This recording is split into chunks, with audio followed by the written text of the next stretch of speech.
Albatta mына ушул Рамазан, касиеттүү Рамазан айында, ороз айынын ичинде биз орозого байланышкан бир тема жөнүндө сүйлөмөкчүбүз. Бул тема ооз ачуу жөнүндө. Ооз ачуу жана ооз ачтыруу жана ооз ачуу мезгилиндеги аткарыла турган дуалар, мына ошол дуалардын касиеттери, мына ошол дуалардын кайтарылбастан кабыл боло тургандыгы туура айтмак. Анткени ооз ачар учурунда урматтуу бир туугандар, көпчүлүк учурда барганда адамдар ушак айтып отурушкан болот, телевизор көрүп отурган болот, же болбосо ошол жана ооз ача турган учурда мөөнөтү келип калганда адамдар бири-бирин акыл айтып үйрөтүп отуруп дуа кылгандан сыртта калып ошол күnkү кайсы бир касиеттерден куржалак калып калгандыгы өтө өкүндүрөт. Ошондо урматтуу бир туугандар, мына ушул ооз ачуудагы дуанын касиети жөнүндө бир аз сүйлөмөкчүбүз.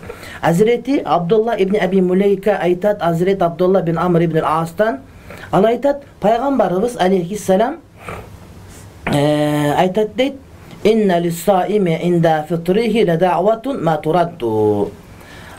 Орозо туткан адамдын ооз ачуу учурундагы дуасы таптакыр кайтарылбай турган дуа дейт. Демек, урматтуу бир тууганым, орозо кармап, ооз ачуунун астында ошол тилек кылып калсаңыз, дуа кылып калсаңыз, ошол учурдагы тилегиңизди Кудай Таалам кайтарбай кабыл кылат, урматтуу бир тууганым. Ал эми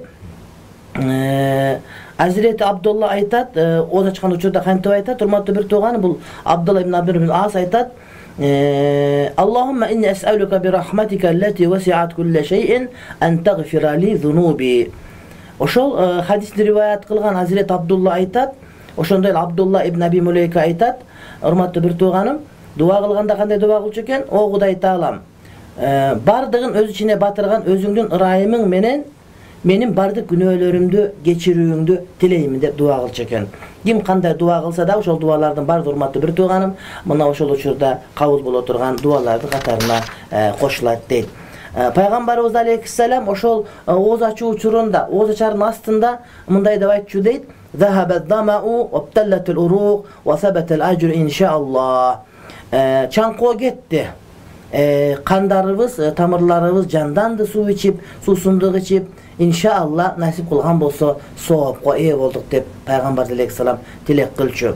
Ал эми Азирет Абу Хурайра риваят кылган башка бир хадисте пайгамбарыбыз алейхиссалам айтат: "Саласатун ла турадду да'ватухум."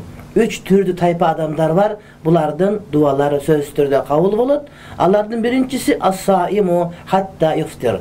Орозо туткан адам оозун ачып жаткан убактагы дуасы дейт. Ошондуктан жөн эле ооз ачып убара болбостон, ошонун астында келгиле бардыгын токтотуп, алаканды жайып, кыбыланы карап, урматтуу бир тууганым, ошол биринчи дегенде ыйман сурап, жаннат бейиш сурап, дин соолук сурап, адал ырыскы сурап, ана мамлекетибизде чоңдорубуз тигиндей тарых музей тестегидей кылып уурдап жеп кетпестен ынсаптуу чоңдор болгондугун сурап, мамлекеттин байлыгын жебестен бардыгыбызга Кудай Таалам адалдан кенен ырыскы берсин деп сурап дуа кылсак, албетте жакшы болот. Алардын катарында перзенттерибизге дуа кылып, алардын окууларына, билимдерине, илимдерине, алардын диниятына маани берип дуа кылсак, өлкөбүздүн өсүп өнүгүүсүнө, мусулмандардын башынын биригүүсүнө, мына Түркиядагы зулум жеп аткан бир туугандарыбызга, мына Кытайдагы зулум жеп аткан бир туугандарыбызга дуа кылып, Сириядагыларга, урматтуу бир тууганым, аракет кылсак, Кудай Таалам кабыл кыла турган дуа мына ушул дуалар экен. Экинчиси вал имамул адилу, адилеттүү падыша.